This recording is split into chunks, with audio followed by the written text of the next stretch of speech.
Hello everyone. This is the 26th part of the story Game of Thrones, the Prideful one. Chapter 126. Watching Daenerys, walking down the stairs of that damned ship, was painfully slow. All the decorum I had built up for this moment fade away, when I just couldn't hold back anymore and rushed to her like there was no tomorrow. And it seemed my sweet wife was in the same situation, for she was running towards me with open arms. "I missed you so much," Daenerys said, burying her face full on tears on my chest. "I think I missed you more," I chuckled. "I don't think so," Daenerys chuckled on my chest. "Dad! Can you please tell Regal to stop using so many puns?" Crow hissed, landing in front of me. "Do be such a drag." Regal smiled, replacing the word brat for drag. "Weak pun if you ask me." "I hate you," Crow muttered. "There are two other little dragons, or should I say chimeras, waiting to meet you," Daenerys said, kissing me on the lips, for the first time in so long. If it wasn't because I had so much control over me, I would have probably, well. Geralt and Alyssa, both were already walking, and I had missed that transition. That was more hurtful than anything. It almost made me cry knowing I had missed so much of their life, in so little time. "Ah, hi, Geralt, my sweet son said, walking towards me. "A pleasure to meet you again, father." He then looked at Missandei, wondering if he had said the words they had practiced with him. "We already know each other," I smiled, hiding the pain I felt. My own son thought of me as a stranger. "Can I hug you?"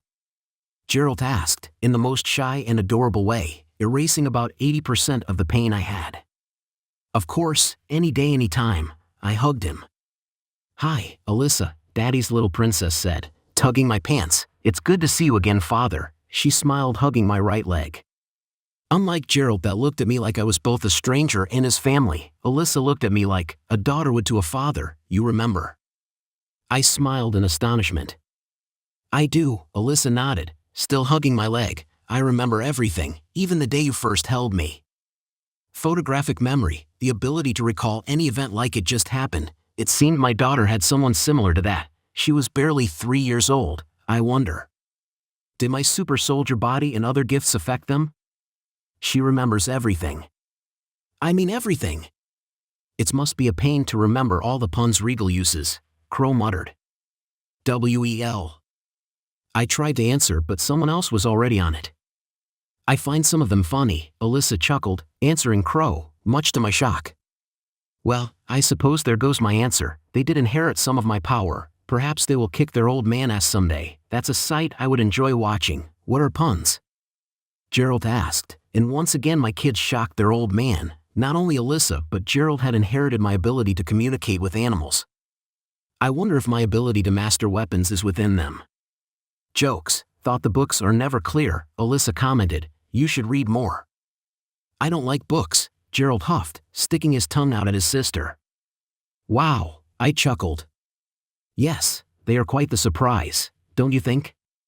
Daenerys chuckled beside me. "They got quite a bit from you." Alyssa has my eyes, and I think her hair will have golden white stripes, but the rest is all you. Was I sleeping during the act? "We both know you weren't, and I think Alyssa will look like you, and Geralt like me." "I just feel it," I smirked. "Maybe," Daenerys smiled. "What's your favorite color?" Geralt inquired with a wide smile. Black," I answered. "Your favorite bird?" Geralt asked as soon as I answered his previous question. "The ravens," I chuckled. "Caw. Heck yeah. Caw. We won, boys." "What about you?" I inquired. The robins," Geralt answered with a smile. "I brood you. Ingrate chick." I caw. I need some time to process the fact we lost to our AR Robin. While I was trying to find a way on how to defuse the situation, Alyssa commented, "You probably hurt 5,000 of our uncles with that comment." "Why? They are family, not birds, right?" Geralt tilted his head in confusion. For him, the ravens weren't animals, but family. "Caw. I'm so touched." "I see," Alyssa nodded in understanding. And the previously offended ravens were now crying in happiness. "Well, all well ends well, let's go home." Neltharion Mormont Ravenicus point of view. I was finally reunited with my brothers. It was time to brag all I was able to do, but they didn't. Haha, best dragon wins, baby. Hey Nalf, Regal waved at me. Regal, how you've been? I asked. Same as always, annoying the ever-living crap out of Crow, Regal laughed. One day, I will have my sweet retribution. Crow muttered. What about you? Regal inquired. Opening for bragging acquired. Time to brag. Oh well. I've been fighting alongside Father and winning every battle, being his strongest soldier, but I suppose babysitting is also important, so don't worry, brothers. I see you are showing your claws, but let me tell the scales are in our favor, Regal laughed. Give me a week, I will best whatever you did, Nelf, Crow commented. It wasn't working, time to drop the big guns. I also taught Father how to breath fire, it was pretty easy with my skills. You what? Wait, hold on. He can breath fire? Bingo! Who's the best dragon now? Huh? Lisa Aaron point of view. The Lannisters had lost, and Ronard had my sweet, sweet Peter on a cell like a dog. Peter didn't deserve to be on a cage, he was perfect, he was mine, he loved me, his place was with me, by my side, on my bed making me scream his name, not on a cage. But how could I save him? I didn't want my sweet Robin to lose his father, his real father. I had to save him, but how? If only I could lure that stupid bear to Vale, his head would be mine and I would be able to save Peter. Yeah, that's right, in Vale I was unstoppable, nothing could possibly go wrong, all I needed was to force that bear into my territory, and I would crush him. Yeah, that was right, nothing would possibly end bad. In a month I would be sleeping with my Peter, riding him non-stop, for now I had to wait. I can do that. I can wait, I reassured myself on the mirror, all for you, Peter. Caw, that woman needs some meds. Tywin Lannister point of view. Let me out. Even during my last few days of being among the living, the disgrace of a grandson I had was making what little I had a living hell. I suppose that's what happens when two idiots that happen to be siblings fuck. You lost. How could you lose? Cersei barked from the cell in front of me. I suppose the answer lies in whatever made you fuck your brother. After all, I'm your father. Some of that stupidity has to be mine, I sighed. Dad, Jaime tried to defend himself, but I cut him off with a low chuckle. There's nothing to save, so stop hiding behind your pathetic lies. I glared at him. So pathetic you believe them, Cersei smiled triumphantly. I never believed them. I was simply in denial, to accept my 3 children were nothing but idiots. It was hard to admit, the worst part is. Tyrion is the best of you two. Little freak, too weak to control his carnal desires, but in the end, he shamed the family less than you two. I laughed, realizing the irony of the situation. That little monster killed Mother. Cersei hissed. Yes, and I hate him for it, but he did her a favor. I'd rather have your mother underground as a corpse than have her suffering for what you two made of our family. I sighed.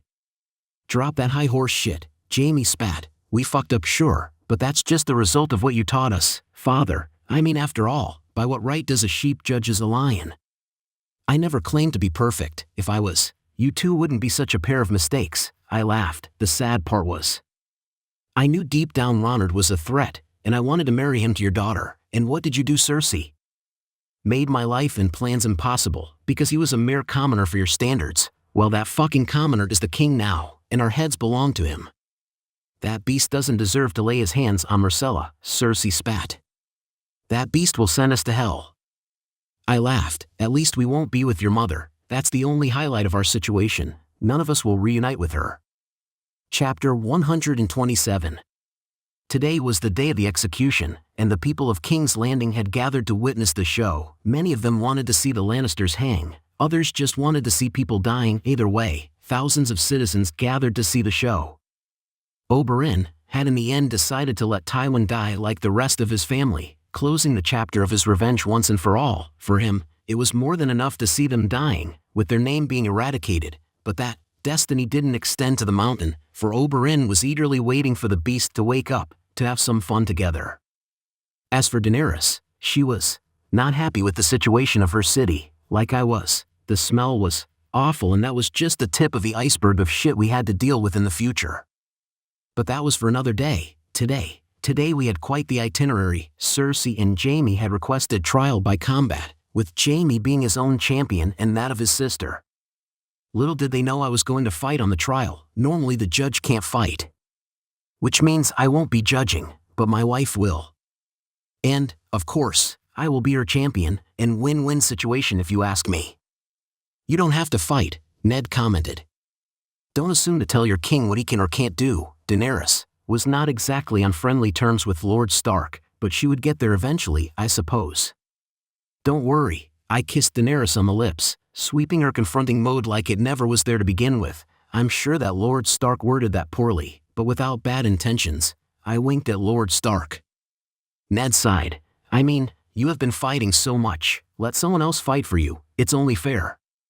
Daenerys looked at Ned for a second and then at me. I think he onto something. Why dirty your blade with Lannister blood? Let others prove their loyalty. Let others taint their blades with that scum. I chuckled. I understand, but I don't like chances. If anyone but me fights, well, there is a chance they will survive all this ordeal, and that's something I can't allow. But Ned Stark was about to refute, but I cut him off. I know you are loyal, and I know you would fight for me, but can you with certainty tell me that you can win this? I inquired. No, I can't, Ned Stark admitted. Exactly, I nodded. I suppose. Daenerys sighed. Besides, this will barely be an inconvenience, I smirked with confidence, and with the people watching, well, it will let them know their king is no pushover. Showing men your might, so that they feel protected but also fearful of betraying you, Daenerys smiled, getting part of my idea. Well, hello there, Oberyn entered the room, taking a small bow. A lion is waiting to be personally executed by you, and we can't have them waiting, can we? I suppose every second we delay this is an extra second with her giving them, I laughed. Indeed, Oberyn chuckled. Then let's hear these lions roar, Daenerys smiled, walking out of the room, not before giving me my good luck kiss.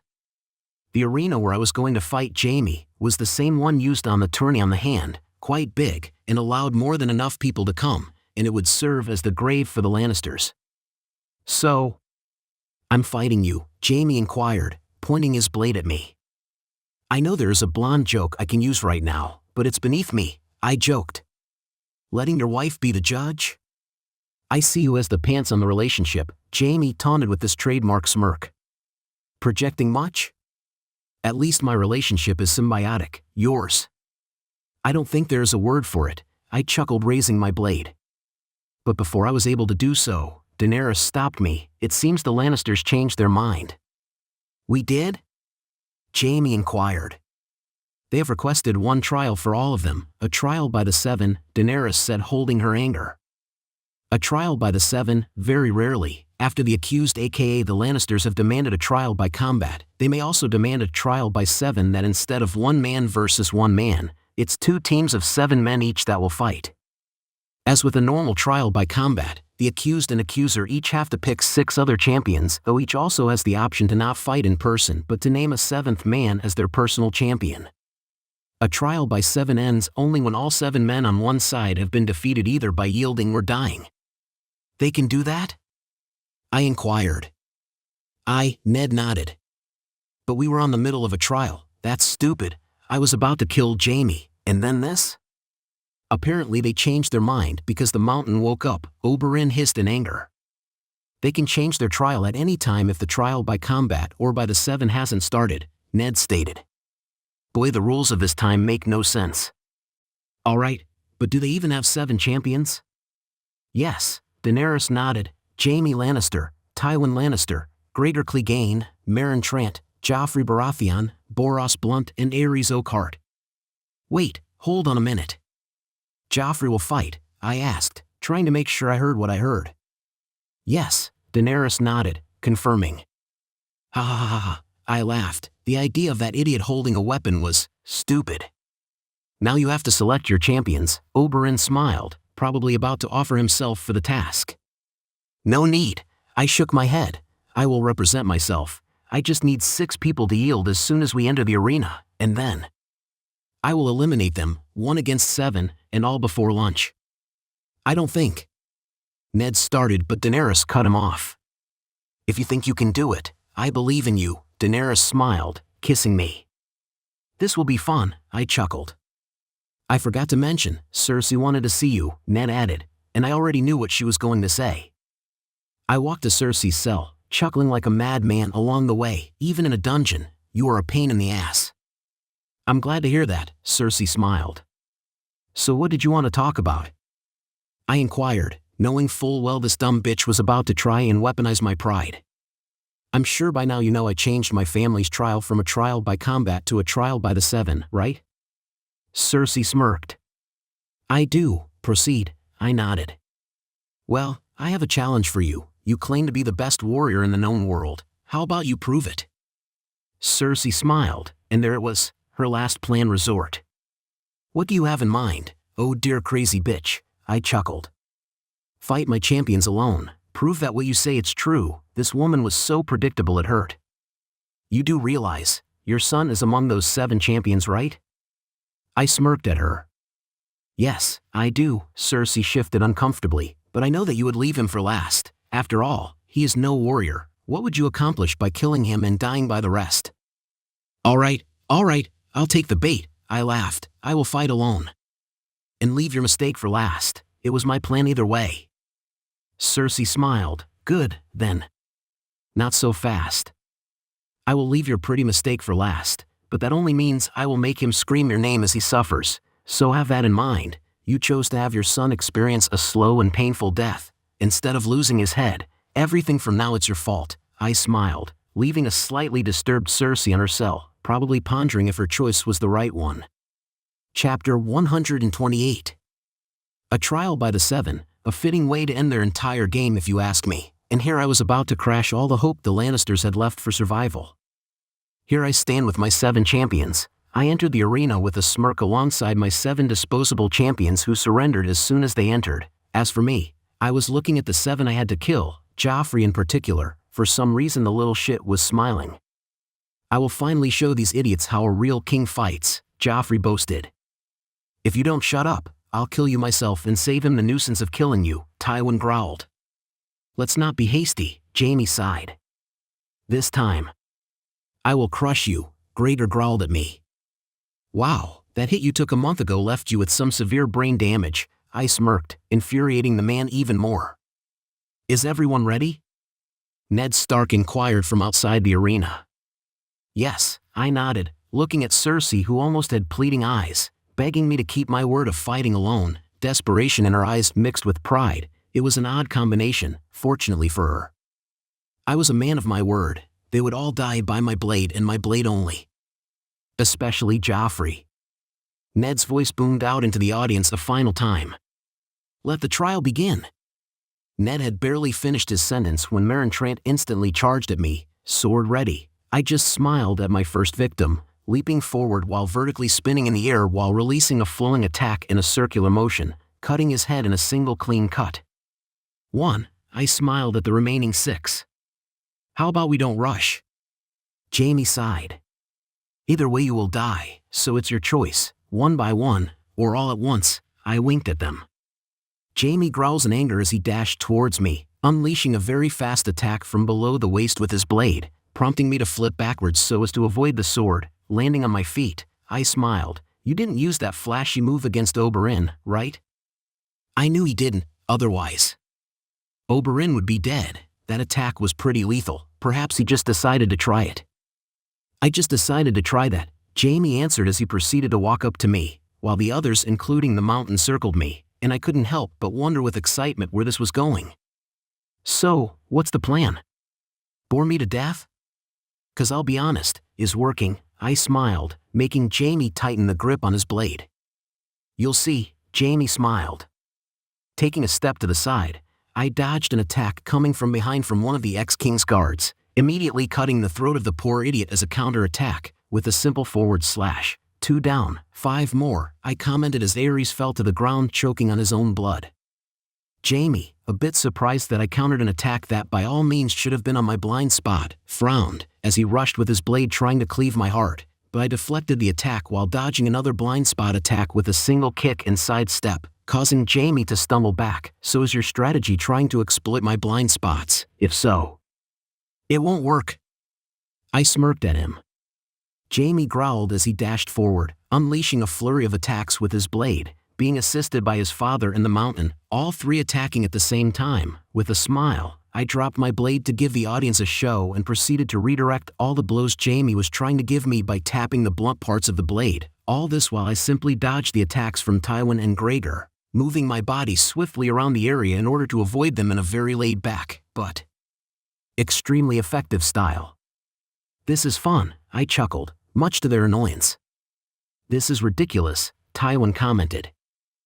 "And we are barely starting, so don't put your socks back on, 'cause I'm about to knock them off," I smirked. "Damn it," Gregor growled. "Is the big dog mad? You can always play with me one-on-one, if you think you can win." I smiled as I invited the mountain to duel me one-on-one, but while big and stupid, he learned our last encounter.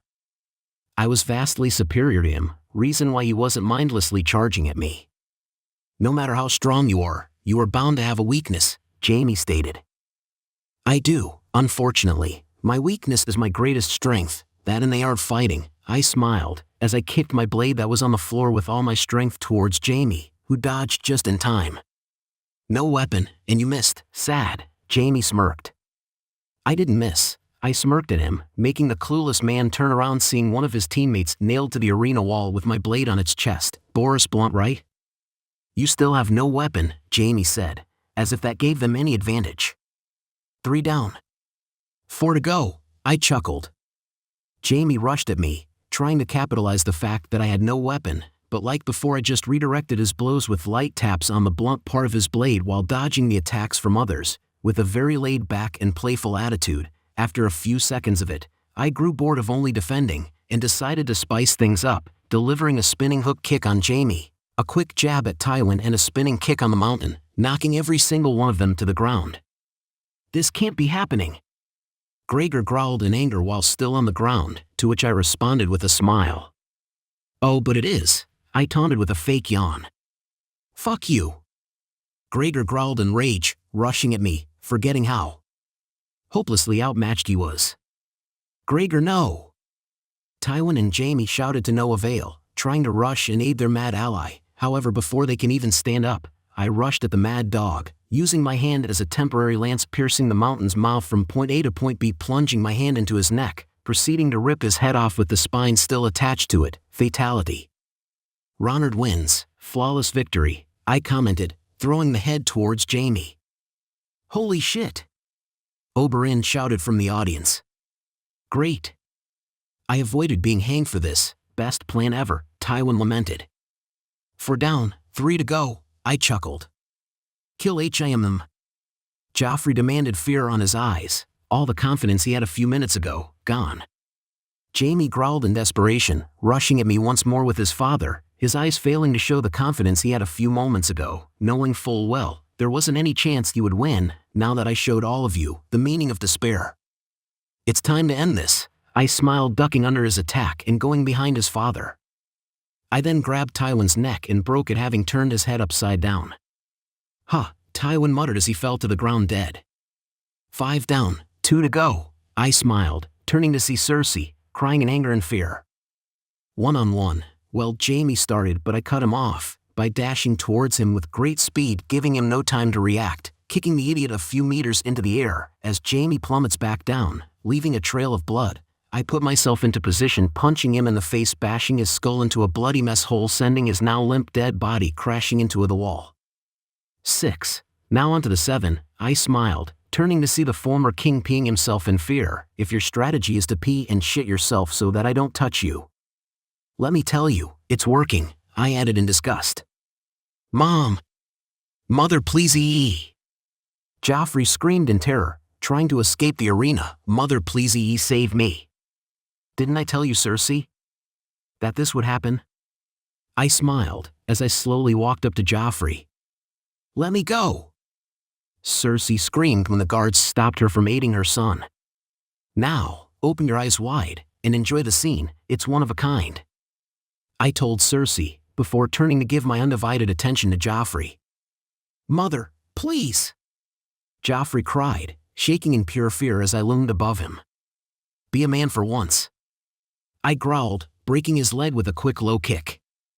Arg! Joffrey screamed, clutching in pain. The human body has 206 bones. That's just one. Let's break the other 205. I smiled, walking towards Joffrey, who was too busy clutching in pain to fully comprehend his situation. It took me 2 hours to kill Joffrey, like I had promised Cersei. He suffered every second of it. The worst part was that the idiot could have surrendered. If only he knew the rules gave him that privilege, his death would have been a lot less painful than the one I gave him. Needless to say, it felt good to see how Cersei and her entire persona shattered, leaving an empty shell of what she once was. She was now broken, a body without purpose, just waiting to go. Remind me to never get on your bad side, Oberyn said as he entered the changing rooms. Sure, I nodded. That was terrifying, Jon added. It was what they deserved, Daenerys stated, giving me a kiss. Chapter 129. This is nice, I smiled, while caressing my wife's hair. Moments like this were the things that I longed for so much. It was intoxicating. It is, Daenerys smiled, caressing my bare chest with a single finger. Well, now that we have the world, all we have to do is enjoy it. Well, I had first to take care of the others, but for now, I think I deserved a bit of rest. I earned this. Sounds wonderful. Daenerys whispered to my ear as she got on top of me. We still have Vale to deal with, but that can wait. Oh yeah, Vale, I had forgotten about them. They were kind of forgettable. I can put them down in an hour. 3 dragons are more than enough to force them down.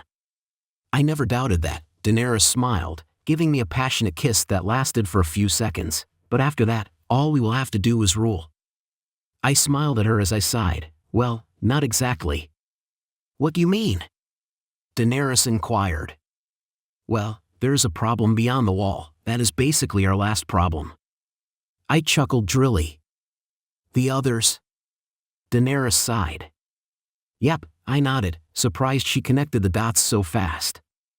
I didn't even mention them before. I think.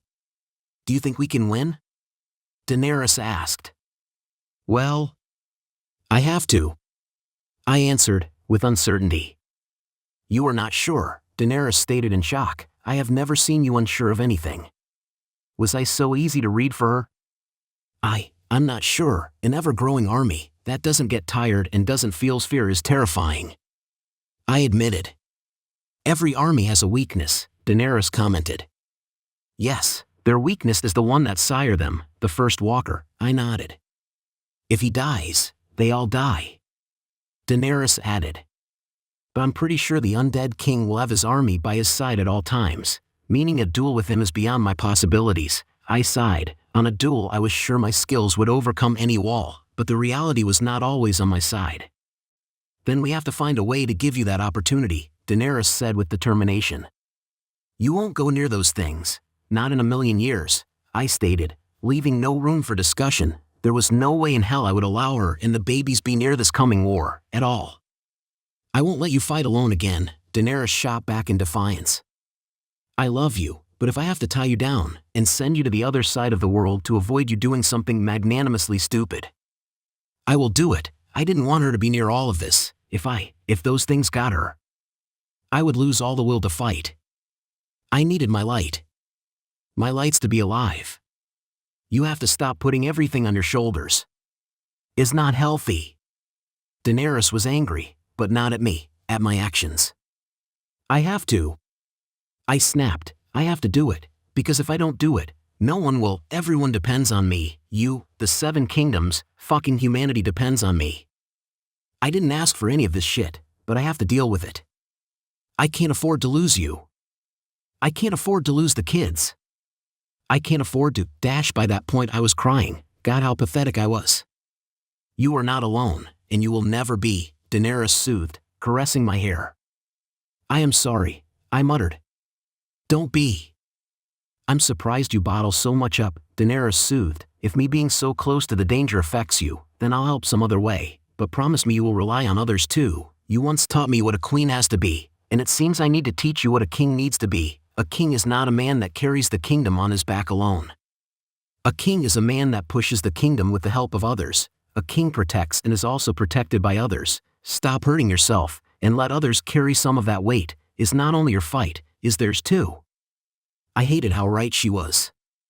But what she didn't know was that the guilt of my existence was eating me. While it was true I had changed a lot of the history I once knew for the better, it was also true I changed the main antagonist, and that could very well mean I fucked the world and that nothing I did actually mattered.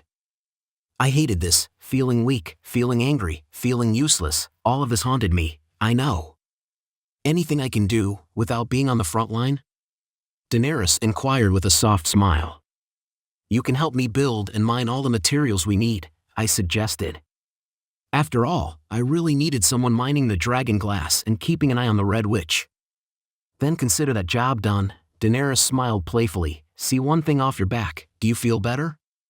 If only, it's not the tasks that consume me, but the everlasting guilt that I changed the monster and I have to deal with it. Arya barely managed to kill the bastard on a streak of luck, right now. I knew no one but me had a chance, silly, I chuckled.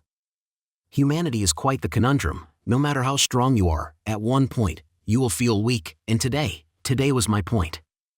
Well, someone has to keep you sane, and here I thought my family was supposed to have the crazy part, Daenerys joked, about her father. I did not expect that. Ha ha ha ha, oh God, I feel bad for laughing, I laughed. Don't be. Daenerys chuckled. Lisa Aaron point of view. Peter was scheduled to be executed a month from now. I couldn't allow this, no and no. I was not going to let that stupid bear to hurt my Peter. I was going to kill him if he did. Call the banners. I shouted, and a few seconds passed and nothing happened. Why aren't you calling the banners? Because it would be suicidal to do so. The commander of Vale's army growled, Ronald Mormont has more than enough power to crush us like ants if we so much as look at him the wrong way. Now imagine what he would do if we declared war. He would crush us without second thought and probably have picnic, all in the same day. Are you questioning my orders? I shouted, how dare he question my orders? I didn't sleep with that decrepit old man just so this idiots don't obey me. I'm questioning your objectivity. The commander shot back. Arrest him. I spat, but no one moved.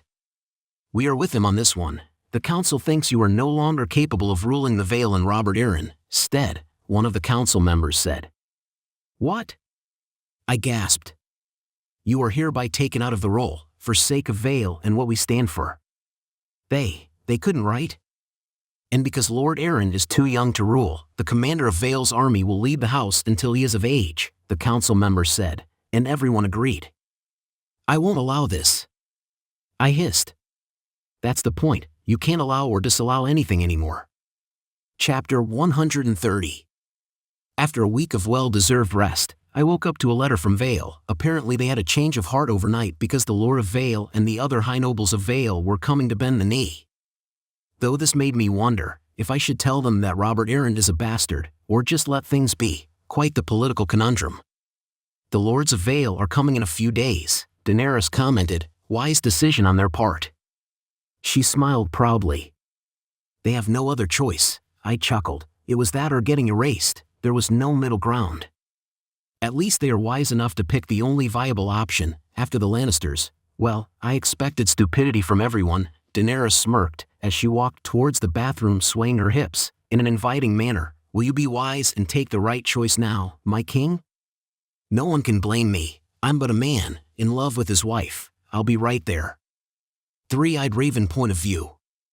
Ronald had won the battle, he was now the king of the Seven Kingdoms, and now his only threat, his only challenge ahead was the long night. During my forced seclusion, I have learned that the Night King was slowly but surely increasing his army with creatures that were long dead, looking for any corpse that may help him. Giants, children of the forest, skin changers. His army was terrifying to say the least. Because he wasn't resurrecting only the ones that he had killed, but also others that had died long before he even existed, but these feats were quite taxing on him, for it was easier to resurrect a fresh victim. But the most troublesome part of his behavior was that he knew he was mortal, he knew that even with all his power, he could still die, and with that on his head he never moved alone, always with group of guards that was nearly invincible. Ronald was going to have a hard time approaching him. Or winning for the matter. An enemy that knows his weakness and acts on it is more dangerous than 1,000 swords. He's resurrecting my kin. He's slaving my... Leaf said, shaking with tears on her eyes. He shouldn't be able to do that. I looked at her in confusion. Didn't you give him the ability to control the arts of necromancy? I did, but still, the sole purpose he was created for was to protect our forest from the humans, and while he stopped following that command a long time ago, he had many seals stopping him from resurrecting my kind. Leaf explained, shaking. I know he has no qualms about killing my people, but he should have about using his magic on us. Perhaps whatever changed him also changed the limiters he once had. We know he is different. I sighed. I hate how the song changed. Leaf cried. I hate it. If only you hadn't created the monster to begin with, the song wouldn't even exist. Everything will be alright. Let's hope the champion is preparing himself for what is to come. Night King point of view. Time was the enemy of everyone. Everything and everyone was weak against the might of time. For me, it was my greatest weapon. Little by little I was collecting pawns for my mission, and soon I would destroy the living, completing my singular purpose for existence. The only obstacle in my way, Ronald Mormont, a man with more luck than brains, an easy prey to catch, for he would eventually come for me, and I would be more than ready to face him. But for now, I would wait, growing in power every second, for with every corpse I had under my control came knowledge, their past experiences becoming mine. Ronald is a powerful warrior, but even him can't match the experience of thousands, the power on a legion at my hands. Benjen Stark point of view. We have to warn everyone. I growled. What you saw doesn't exist, Alistair scoffed. All you want is getting out of the wall, like the bastard did. That won't happen again, Stark. You are endangering the life of everyone. Just because you hate my nephew? Was he so stupid that he would put everything and everyone on the line for his own pride? The bastard has nothing to do with this. He has no power over my decision, and he will pay for what he did. Once the Lannister gets him, his head will roll for breaking his oaths. Alistair laughed. I heard he is a lord now. Perhaps it is you who should fear. I smirked at him. Out of my sight. Alistair barked at me. With pleasure, I smiled, taking my leave. Olenna Tyrell point of view. Today was the day I finally got to talk with the king, who seemed to be avoiding my house at every turn, as if we were plagues, or a bad disease. Lady Olenna, and there he is, the king of 7 kingdoms, accompanied by his wife, the queen. We have a talk that is long overdue. We do, I smiled, taking a seat. I almost thought you were avoiding us. Let's see your reaction, young bear. That's because I have been avoiding your house. Ronard smirked. Why? I inquired. I hadn't really expected that kind of response. Well, for one, your house has been jumping from house to house, all in the efforts of making your granddaughter a queen, and only allied with us, when, well, your demise was certain, Daenerys answered. Well, that's a part of it. Ronard chuckled, but the real reason was that I wanted to rest, and process everything. They still didn't trust us. Smart, I understand. I would be wary of us too. Frankly, half of those alliances were a waste of money and time. At least during the first one, Marjorie got to feel like a queen for a brief time, but well, we all know how good that ended. Not like that relationship had any future. The poor dear didn't like the does, so that was a problem. I sighed. Ha ha ha, Ronald laughed. I like you. Is refreshing to speak with someone that doesn't lie, at least not that much. A rare trait in the South, Daenerys nodded. I'm too old for some games, and why even try? If I know I can't win, I shrugged. I know that you don't trust me, and I can deal with that. Now my son might react unfavorably to that, but let me deal with the idiot myself.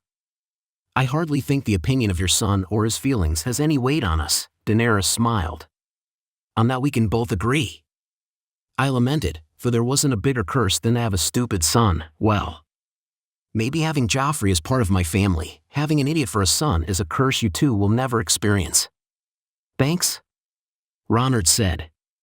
Your little girl, for what little I have seen, is astounding. Nourish her mind. This world need more women thinking, and less opening their legs. I chuckled, though. I did both. That is not an image I wanted to picture, Ronard muttered. Caw. I can't unsee it. Kill me. Kill me. Caw. No amount of corn will be able to heal this wound. I was both smart and beautiful, but beauty fades, I sighed. Not me. I'll be sexy forever. Well, not that this little chat hasn't been wonderful, but let's talk about the terms of our alliance, shall we? Daenerys said. Yes, let's. This marks the end of part 26 of the story Game of Thrones, The Prideful One. Thank you for listening. Please like the video and hit the subscribe button to listen more. Hit the bell icon to get notified of all the new content uploaded to the channel ASAP.